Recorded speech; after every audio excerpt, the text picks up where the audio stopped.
منتخب کرو. یعنی کہ اللہ کے راستے میں جو چیز دی جائے وہ اپنی حیثیت کے مطابق اور اپنی پسند کے مطابق اپنے لیے جو کرتا ہے وہی اللہ کے راستے کے اندر کی جائے. یہ نہ ہو کہ اپنے لیے کوئی اور معیار ہو اور اللہ تعالی کے راہ میں دینے کے لیے کوئی اور معیار ہو. اور پھر اللہ تعالیٰ نے فرمایا کہ یہ سوچ پیدا کہاں سے ہوتی ہے؟ یہ سوچ تمہارے اندر شیطان پیدا کرتا ہے کہ شیطان تمہیں فقر اور غریبی سے ڈراتا ہے کہ اگر تم اپنا مال اللہ کے راستے میں دو گے تو تم غریب ہو جاؤ گے، تمہارا مال کم ہو جائے گا، لیکن اللہ تعالیٰ تم سے مغفرت اور فضل کا وعدہ فرماتا ہے. اب شیطان جو ہے وہ غریبی سے ڈراتا ہے اور بے حیائی کی طرف مائل کرتا ہے. اللہ نے اس کے مقابلے میں دو لفظ بولے ہیں کہ اللہ کی بارگاہ میں تمہارے لیے مغفرت ہے اور دوسری چیز فضل ہے. اور جس پر اللہ کا فضل ہو جائے یا جس چیز پر اللہ کا فضل شامل حال ہو جائے وہ چیز تھوڑی بھی ہو تو اللہ تعالیٰ اس کو کافی فرما دیتا ہے. لیکن شیطان اور حرام کا مال جو ہے وہ زیادہ بھی ہو اگرچہ دیکھنے کے اندر، لیکن انسان کو نہ تو وہ تسکین دے سکتا ہے نہ ہی اس کو وہ سکون دے سکتا ہے، اور ہمیشہ وہ اپنی جو اس کی خواہشات نفس ہیں ان کے پیچھے چلتا رہتا ہے، کبھی بھی وہ اس کا پیٹ نہیں بھرتا. لیکن اللہ نے فرمایا کہ یہ جو بات ہے نا، یہ جو سوچ ہے مغفرت کی اور فضل کی، یہ اللہ کی طرف سے بڑی ایک عظیم نعمت ہے جس کو حکمت کہا جاتا ہے. یؤتی الحکمت من یشاء ومن یؤت الحکمت فقد اوتی خیرا کثیرا، کہ اللہ کی طرف سے یہ جو حکمت کی باتیں ہیں نا، جس کے دل میں پیدا ہو جائیں وہ سمجھے اللہ تعالیٰ نے اس کو خیر کثیر عطا فرمایا. تو یہ اللہ کی بارگاہ میں خرچ کرنے کی چند تعلیمات اللہ تعالیٰ نے بیان فرمائی. اور اس کے بعد اللہ نے فرمایا کہ اگر تم اللہ کے راستے میں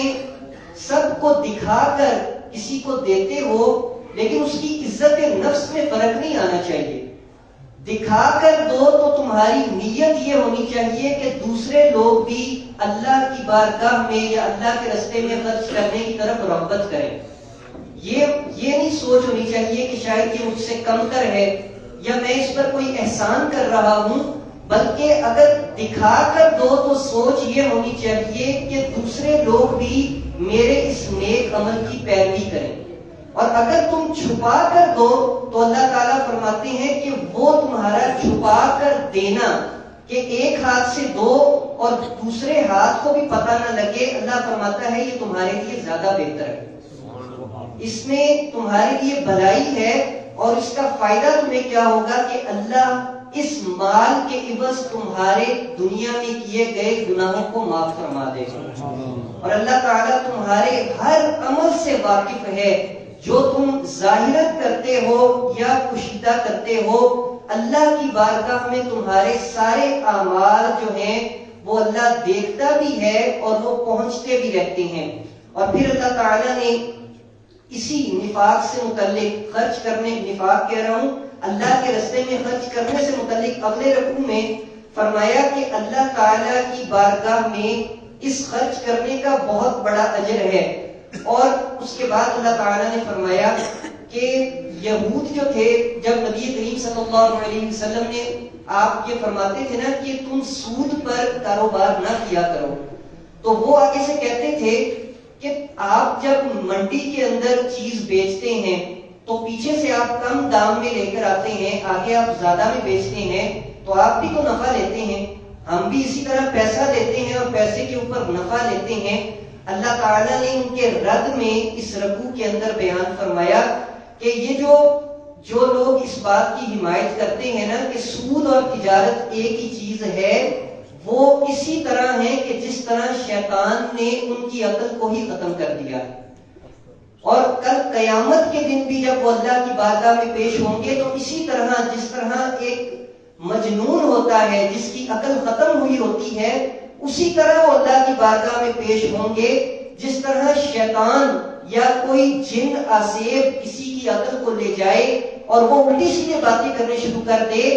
جو شخص سود کی حمایت کرتا ہے اللہ تعالیٰ نے فرمایا کہ وہ بھی اسی طرح ہے کہ جس طرح اس کی عقل ظاہر ہو چکی ہے۔ اللہ تعالیٰ نے فرمایا کہ کبھی بھی تجارت اور سود ایک برابر نہیں ہو سکتے۔ تجارت کے اندر آپ ایک مال کے اوپر محنت کرتے ہیں، یا آپ کسی جگہ سے ایک دام میں لے کر آتے ہیں اور مخصوص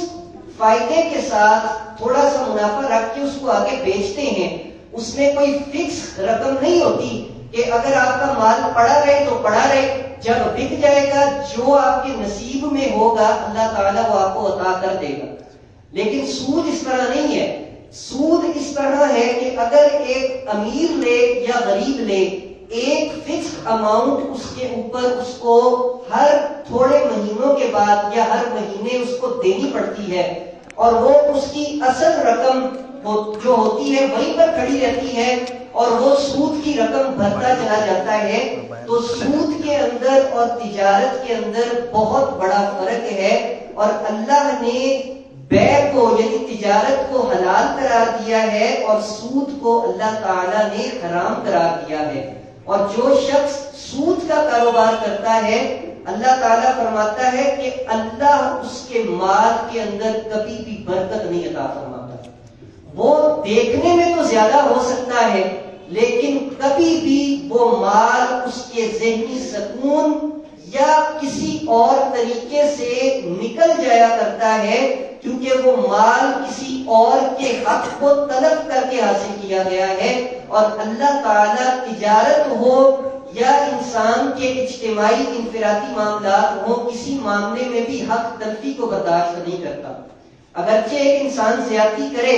اس کی زندگی میں اگر اس کو کھلی چھوٹ مل بھی جائے، لیکن اس کی نسل کے اندر یا بیماری کی صورت میں یا کسی اور آفت کی شکل کے اندر وہ نقصان اس کو اس دنیا میں بھی بھرنا پڑتا ہے، اور کل قیامت کے دن بھی اللہ کی بارگاہ میں اس کو جواب دہ ہونا پڑے گا۔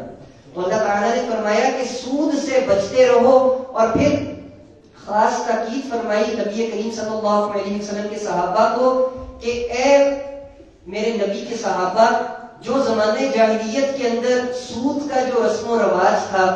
اگر کسی نے کوئی لین دین کیا ہے تو اس کو ختم کر دے، اور اگر کوئی ختم نہیں کرتا تو سود کا کاروبار کرنا یہ اس طرح ہے جس طرح اللہ اور اس کے رسول کے ساتھ جنگ کرنا ہے۔ اتنا بڑا یہ گناہ ہے کہ فَأْذَنُوا بِحَرْبٍ مِّنَ اللَّهِ وَرَسُولِهِ، کہ اس کا نتیجہ یہ ہے کہ ایک انسان اگر یہ عمل کرے تو اس کا یہ عمل کرنا اللہ اور اس کے رسول کے خلاف خود ہی جنگ کرنا ہے۔ اور پھر اگلے رکوع کے اندر اللہ تعالیٰ نے انہی معاملات جو تجارتی معاملات ہیں ان کے اندر مسلمانوں کو یہ تعلیم دی کہ جب بھی کوئی معاملہ طے کرو تو اس کو لکھ لیا کرو۔ ہم اکثر اس طرح کرتے ہیں کہ معاملات کو لکھتے نہیں ہیں یا اس کے اندر گواہوں کو شامل نہیں کرتے، اور یہی وجہ بنتی ہے بعد میں جھگڑے کا، بعد میں فساد کا۔ تو اللہ تعالیٰ نے پورے رکوع کے اندر یہ تعلیم دی اگلے رکوع کے اندر کہ جب بھی کوئی لین دین کا معاملہ کرو اس کو خاص طور پر لکھ بھی لیا کرو اور اس کے اوپر گواہ بنا لیا کرو۔ اور پھر یہاں پر اس کے بعد سورہ بقرہ ختم ہو جاتی ہے۔ اللہ تعالیٰ نے آخری رکوع کے اندر اپنی صفات کو بیان فرمایا کہ اللہ ہی ہے کہ جو آسمانوں اور زمینوں کا مالک ہے،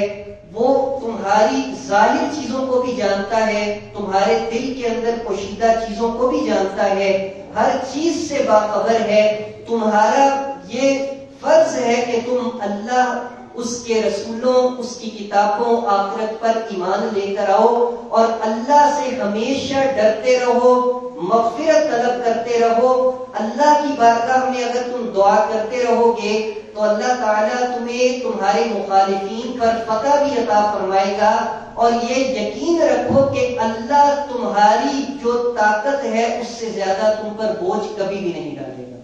اور پھر اس کے بعد سورہ آل عمران شروع ہو رہی ہے۔ سورہ آل عمران، اس کا نام جو ہے یہ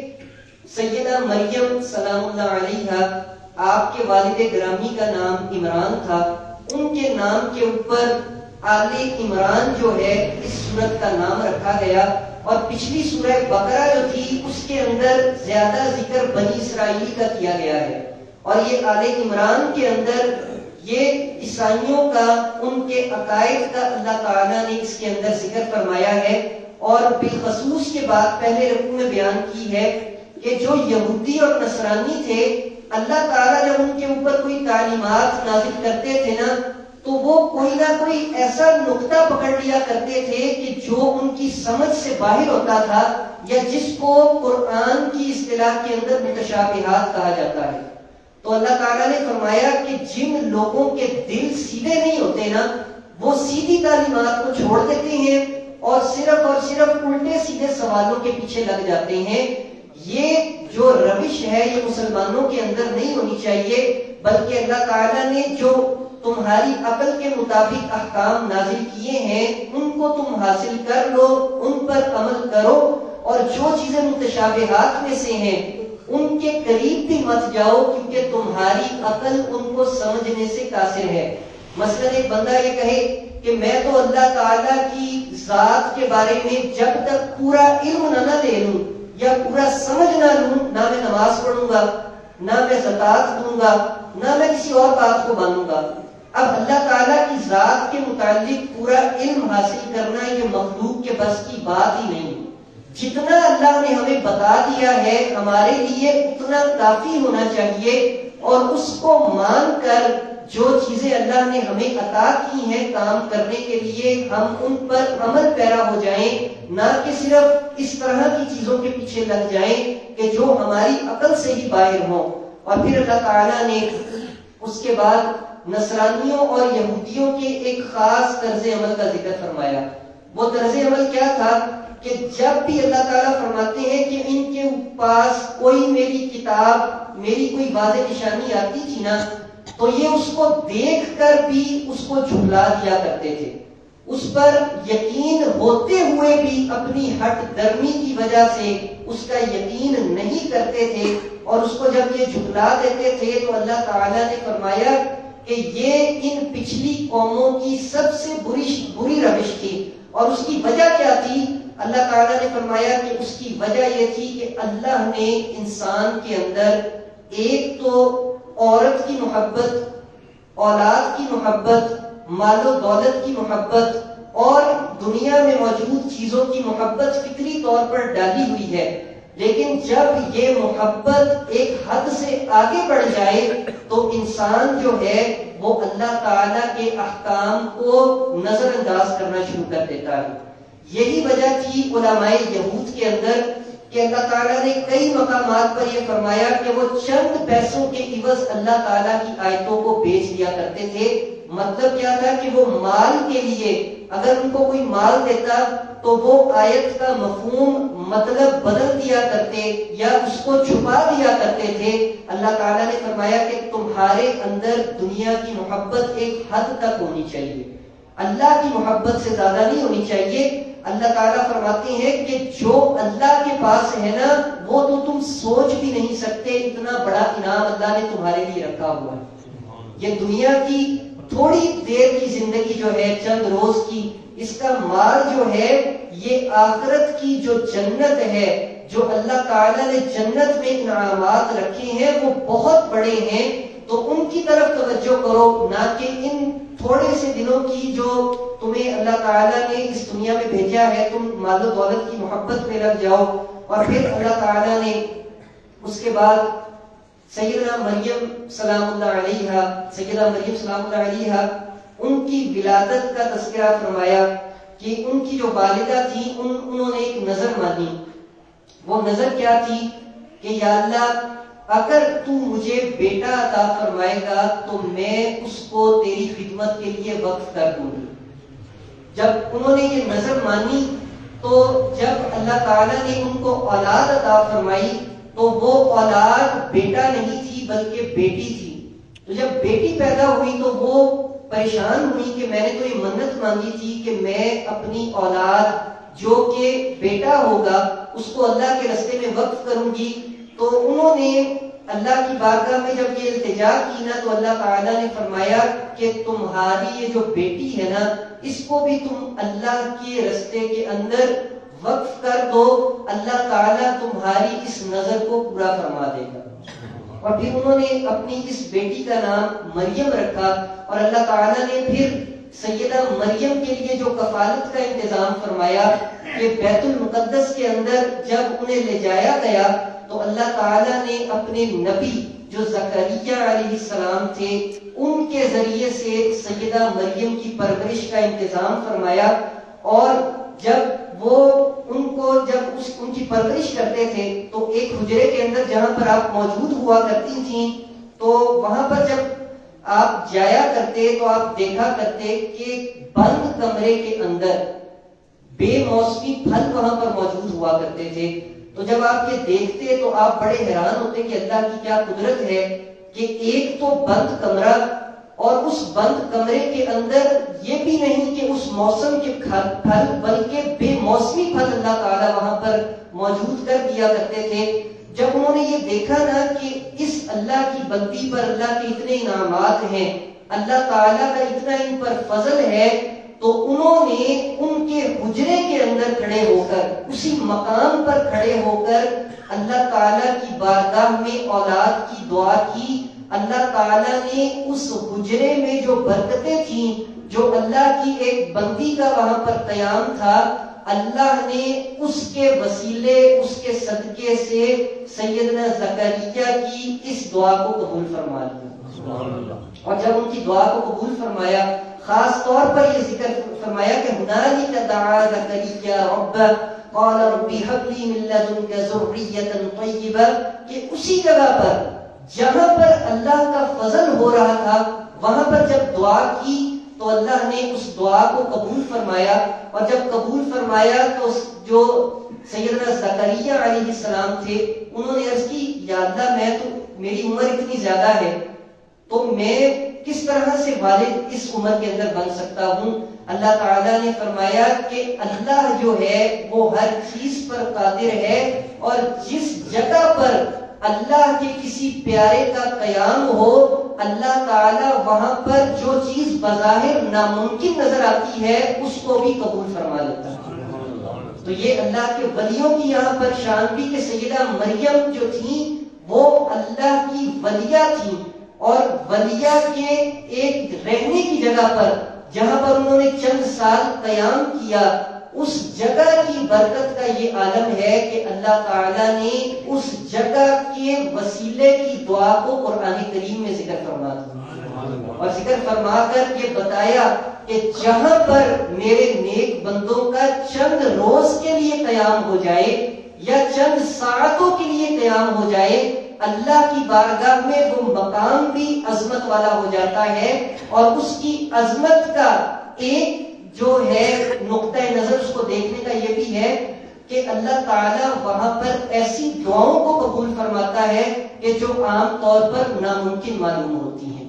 تو یہ اللہ کے ولیوں کی شان ہے۔ اور پھر اس کے بعد سیدنا عیسیٰ علیہ السلام آپ کی پیدائش کا وہ سارا قصہ کہ کس طرح آپ کی پیدائش ہوئی، اور اللہ تعالیٰ نے اس پیدائش کے حق کے اندر دلائل عطا فرمائے کہ اے بنی اسرائیل تم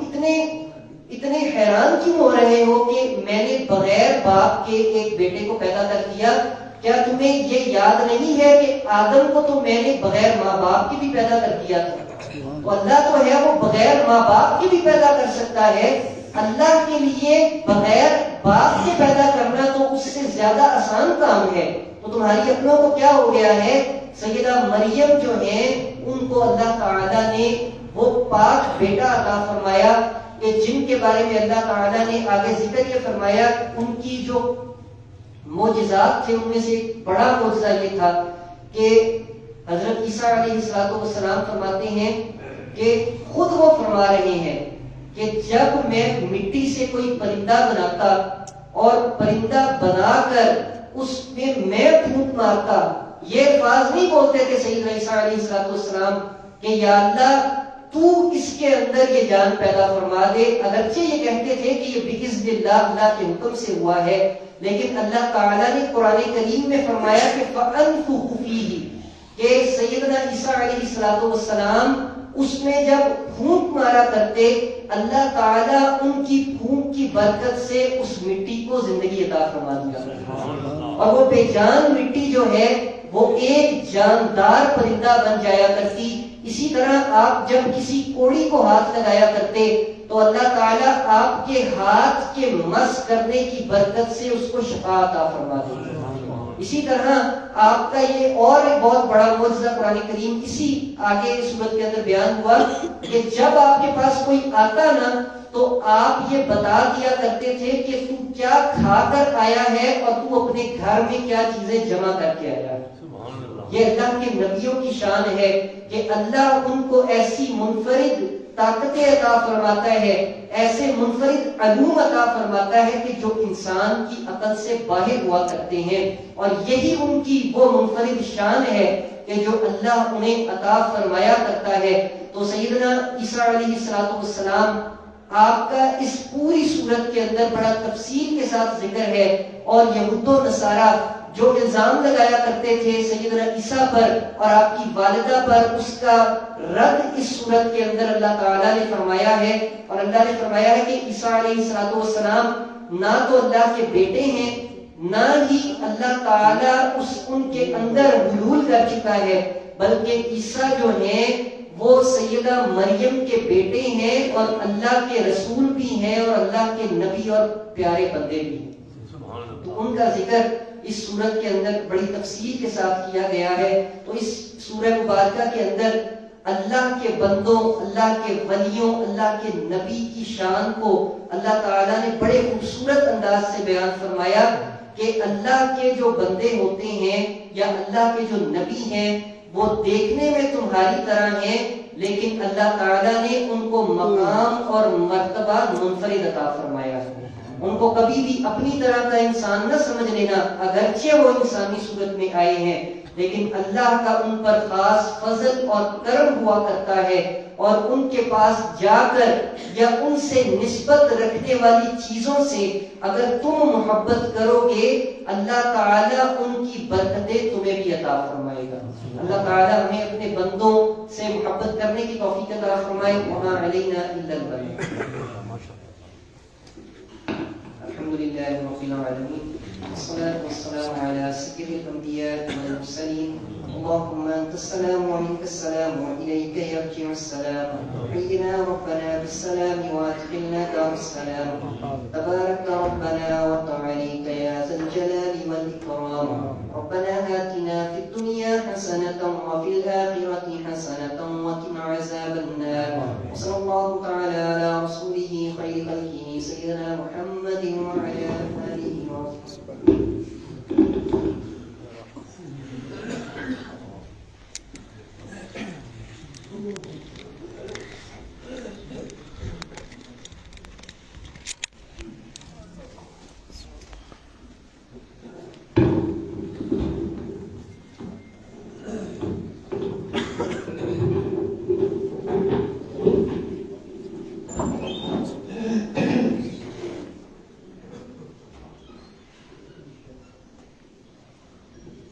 اللهم